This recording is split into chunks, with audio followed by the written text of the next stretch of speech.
संक्षिप्त श्री कृष्ण कथा। एक प्रस्तावना।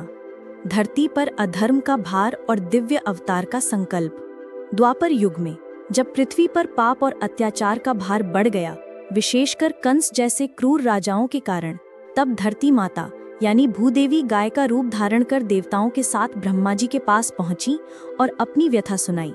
ब्रह्मा जी ने सभी देवताओं सहित क्षीरसागर में भगवान विष्णु की स्तुति की। भगवान विष्णु ने आकाशवाणी के माध्यम से घोषणा की कि वे शीघ्र ही देवकी के 8वें पुत्र के रूप में अवतरित होंगे और दुष्टों का संहार कर धर्म की पुनः स्थापना करेंगे। देवताओं को भी अपने अंशों से पृथ्वी पर जन्म लेने का आदेश मिला। मथुरा नगरी में उग्रसेन नामक धर्मात्मा राजा थे, किंतु उनके क्रूर और अहंकारी पुत्र कंस ने उन्हें बंदी बनाकर स्वयं सिंहासन हथिया लिया था। कंस ने अपने बल से चारों ओर आतंक फैला रखा था। देवकी कंस की चचेरी बहन थी, जिनका विवाह यदुवंशी वासुदेव से हुआ।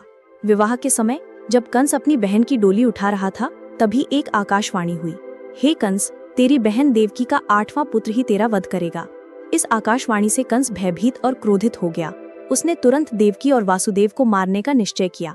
वासुदेव ने कंस को समझाया और वचन दिया कि वे अपनी हर संतान को कंस के हाथों में सौंप देंगे। कंस ने यह प्रस्ताव मान लिया और देवकी वासुदेव को कारागार में डाल दिया।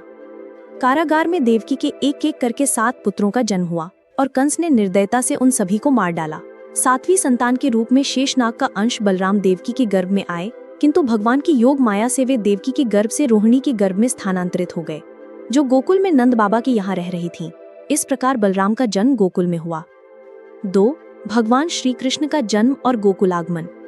भाद्रपद मास की कृष्ण पक्ष की अष्टमी तिथि, रोहिणी नक्षत्र, घनघोर वर्षा और आधी रात का समय था। कंस की कारागार में देवकी के 8वें गर्भ से भगवान श्री कृष्ण ने जन्म लिया। जन्म लेते ही कारागार में अद्भुत प्रकाश फैल गया।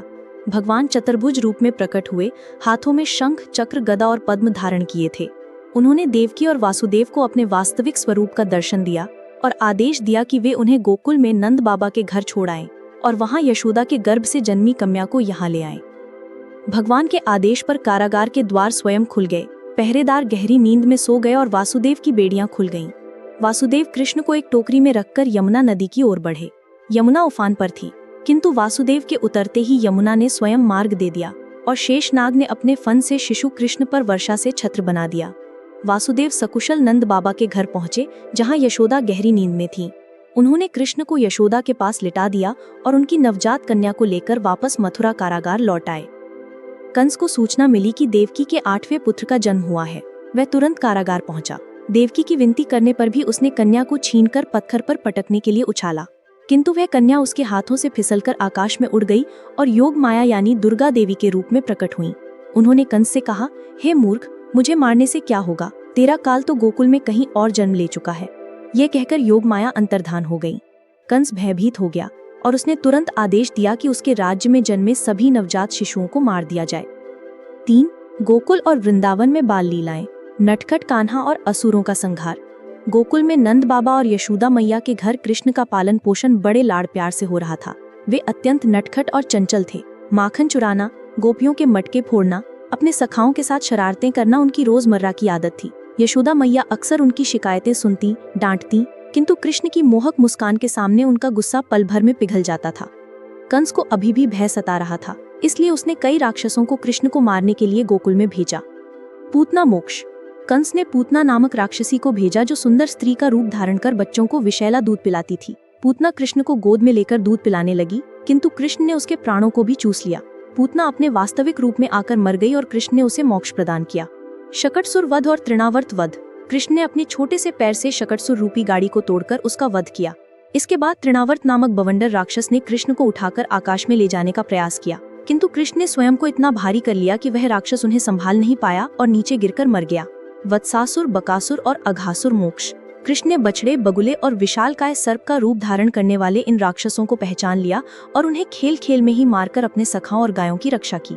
ब्रह्मा का भ्रम या ब्रह्म मोहन लीला। ब्रह्मा जी ने कृष्ण की शक्ति परखने के लिए सभी ग्वाल बालों और बछड़ों को चुरा लिया। कृष्ण ने स्वयं को अनगिनत कृष्ण और बछड़ों के रूप में विस्तारित कर लिया। 1 वर्ष के बाद ब्रह्मा जी को अपनी गलती का एहसास हुआ और उन्होंने कृष्ण की दिव्यता स्वीकार की। इन घटनाओं के बाद गोकुलवासी वृंदावन चले गए, जहां कृष्ण ने अपनी मनमोहक बांसुरी बजाकर सभी को मोहित कर लिया। कालिया दमन। यमुना नदी में रहने वाले विषैले कालिया नाग ने पूरे जल को प्रदूषित कर रखा था। कृष्ण यमुना में कूद गए, कालिया के फनों पर नृत्य किया और उसे वश में कर लिया। कालिया ने क्षमा मांगी और कृष्ण के आदेश पर अपने परिवार के साथ समुद्र में चला गया, जिससे यमुना शुद्ध हुई। गोवर्धन लीला। इंद्र के प्रकोप से गोकुलवासियों को बचाने के लिए कृष्ण ने अपनी छोटी उंगली पर गोवर्धन पर्वत को उठा लिया। सभी गोकुलवासी और उनकी गायें 7 दिनों तक पर्वत के नीचे सुरक्षित रहे। इंद्र को अपनी गलती का एहसास हुआ और उन्होंने कृष्ण से क्षमा मांगी। यह लीला कृष्ण की सर्वोच्च शक्ति और देवताओं पर उनकी श्रेष्ठता का प्रतीक है। रास लीला। कृष्ण ने गोपियों के साथ दिव्य रास लीला की, जो आत्मा की परमात्मा के प्रति असीम भक्ति और मिलन का प्रतीक है। यह भौतिक प्रेम से परे आध्यात्मिक आनंद और परमानंद की अभिव्यक्ति है। 4. मथुरा और कंस का अंत। अधर्म पर धर्म की विजय। कंस को अभी भी भय सता रहा था। उसने कृष्ण और बलराम को मथुरा में एक धनुष यज्ञ और कुश्ती प्रतियोगिता के लिए आमंत्रित किया, जिसका उद्देश्य उन्हें मारना था। कंस ने अपने परम भक्त अक्रूर को कृष्ण और बलराम को लाने के लिए भेजा। रास्ते में यमुना में स्नान करते समय अक्रूर को कृष्ण के दिव्य रूप का दर्शन हुआ, जिससे उनकी भक्ति और बढ़ गई।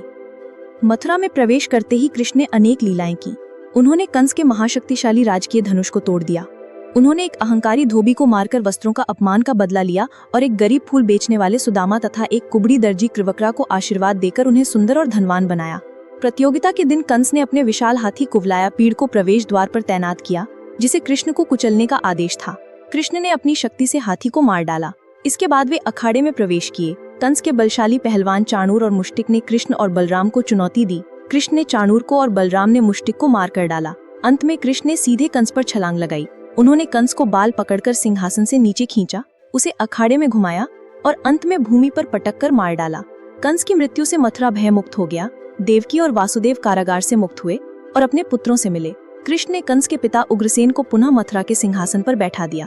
इसके बाद कृष्ण और बलराम ने गुरु सांदीपनि मुनि के आश्रम में जाकर अल्प समय में ही समस्त वेदों, शास्त्रों और युद्ध कलाओं में निपुणता प्राप्त कर ली। उन्होंने गुरु दक्षिणा के रूप में गुरु के पुत्र को समुद्र या यमलोक से वापस लाकर गुरु का ऋण चुकाया। 5. द्वारिका समुद्र में बसाया गया स्वर्ण नगर और लीलाएं। कंस के वध के बाद उसका ससुर जरासंध मगध का राजा कृष्ण से प्रतिशोध लेने के लिए बार बार मथुरा पर आक्रमण करने लगा। 17 बार के आक्रमण के बाद कृष्ण ने अपनी प्रजा को बार बार के युद्ध से होने वाले कष्ट से बचाने के लिए मथुरा छोड़ने का निश्चय किया। चूंकि उन्होंने युद्ध से पलायन किया, उन्हें रणछोड़ नाम मिला। कृष्ण ने देवताओं की शिल्पकार विश्वकर्मा को समुद्र के भीतर एक नया, अभेद्य और स्वर्ण निर्मित नगर बनाने का आदेश दिया, जिसे द्वारिका के नाम से जाना गया। कुछ ही समय में एक भव्य शहर का निर्माण हुआ और कृष्ण ने सभी यादवों को मथुरा से द्वारिका स्थानांतरित कर दिया। द्वारिका में कृष्ण ने एक कुशल और न्यायप्रिय राजा के रूप में शासन किया। रुक्मणी हरण। विदर्भ की राजकुमारी रुक्मणी कृष्ण से प्रेम करती थी, किंतु उनके भाई रुक्मी उनका विवाह शिशुपाल से कराना चाहते थे। रुक्मणी ने कृष्ण को संदेश भेजकर उनसे अपना हरण करने का अनुरोध किया। कृष्ण ने स्वयंवर के दिन देवी अंबिका के मंदिर से रुक्मणी का अपहरण कर उन्हें शिशुपाल और रुक्मी से बचाकर द्वारिका ले आए। उन्होंने रुक्मणी से विवाह किया, जो उनकी प्रमुख रानी बनी। अन्य रानियां अष्टभार्या। रुक्मणी के अलावा कृष्ण ने अन्य 7 प्रमुख रानियों से भी विवाह किया, जिनमें सत्यभामा, जाम्बती, कालिंदी आदि प्रमुख थीं। सत्यभामा से विवाह स्यमंतक मणि से संबंधित था, जिसमें कृष्ण ने मणि को वापस लाकर अपनी सत्यनिष्ठा साबित की। 16,100 राजकुमारियों का उद्धार। नरकासुर नामक राक्षस ने 16,100 राजकुमारियों को बंदी बना रखा था। कृष्ण ने नरकासुर का वध किया और उन राजकुमारियों को मुक्त किया। समाज में उन्हें सम्मान दिलाने के लिए कृष्ण ने उन सभी से विवाह किया। यह उनकी करुणा और समाज सुधारक की भूमिका को दर्शाता है। कृष्ण ने द्वारिका में रहते हुए अनेक शक्तिशाली राक्षसों और दुष्ट राजाओं का वध किया। उन्होंने अपने गरीब ब्राह्मण मित्र सुदामा को भी अपार धन और समृद्धि प्रदान की, जिससे उनकी मित्रता और भक्तों के प्रति उनका प्रेम सिद्ध हुआ। 6. महाभारत युद्ध और धर्म का मार्गदर्शन, भगवान की रणनीतिक भूमिका। द्वापर युग के अंत में जब धर्म और अधर्म का संघर्ष चरम पर पहुंचा, तो पांडवों और कौरवों के बीच महाभारत का युद्ध अवश्यंभावी हो गया। कृष्ण ने इस युद्ध में स्वयं शस्त्र न उठाकर भी एक निर्णायक भूमिका निभाई। शांति दूत और सारथी। युद्ध से पहले कृष्ण ने स्वयं शांति दूत बनकर हस्तिनापुर की यात्रा की और दुर्योधन को पांडवों को उनका उचित हिस्सा देने के लिए समझाया, किंतु दुर्योधन ने अहंकार वश मना कर दिया। जब युद्ध निश्चित हो गया, तब दुर्योधन और अर्जुन दोनों कृष्ण से सहायता मांगने आए। कृष्ण ने एक और अपनी शक्तिशाली नारायणी सेना और दूसरी ओर स्वयं को निहत्थे रहने का प्रस्ताव रखा। दुर्योधन ने नारायणी सेना को चुना, जबकि अर्जुन ने निहत्थे कृष्ण को अपना सारथी चुना। इस प्रकार कृष्ण पांडवों के सारथी बने और उन्होंने स्वयं युद्ध में शस्त्र नहीं उठाया। भगवद गीता का उपदेश। कुरुक्षेत्र के युद्ध मैदान में जब अर्जुन ने अपने सामने अपने संबंधियों, गुरुओं और मित्रों को देखा तो वे मोहग्रस्त हो गए और युद्ध करने से इनकार कर दिया। कृष्ण ने अर्जुन को जीवन, मृत्यु, कर्म, आत्मा और परमात्मा के बारे में दिव्य ज्ञान दिया। यही ज्ञान भगवद गीता के नाम से प्रसिद्ध है। गीता में कृष्ण ने अर्जुन को कर्म योग, फल की इच्छा के बिना कर्तव्य करना, भक्ति योग, ईश्वर के प्रति पूर्ण समर्पण, ज्ञान योग, सच्चाई का ज्ञान और ध्यान योग, एकाग्रता का महत्व समझाया। उन्होंने बताया कि आत्मा अमर है और शरीर नश्वर है। उन्होंने अपने विश्वरूप यानी सार्वभौमिक रूप का दर्शन कराकर अर्जुन को अपनी दिव्यता का अनुभव कराया, जिससे अर्जुन का संशय दूर हो गया और वे युद्ध करने के लिए तैयार हो गए। भगवद गीता आज भी मानव जीवन के लिए एक शाश्वत मार्गदर्शक है। युद्ध में रणनीतिक मार्गदर्शन। पूरे महाभारत युद्ध के दौरान कृष्ण ने पांडवों को अपनी बुद्धि और युक्तियों से लगातार मार्गदर्शन दिया। उन्होंने अप्रत्यक्ष रूप से अनेक महत्वपूर्ण घटनाओं में सहायता की। उन्होंने भीष्म को पराजित करने के लिए शिखंडी को आगे करने की युक्ति बताई। उन्होंने सूर्य को ढककर जयद्रथ का वध सुनिश्चित करवाया। कर्ण के रथ का पहिया फंसने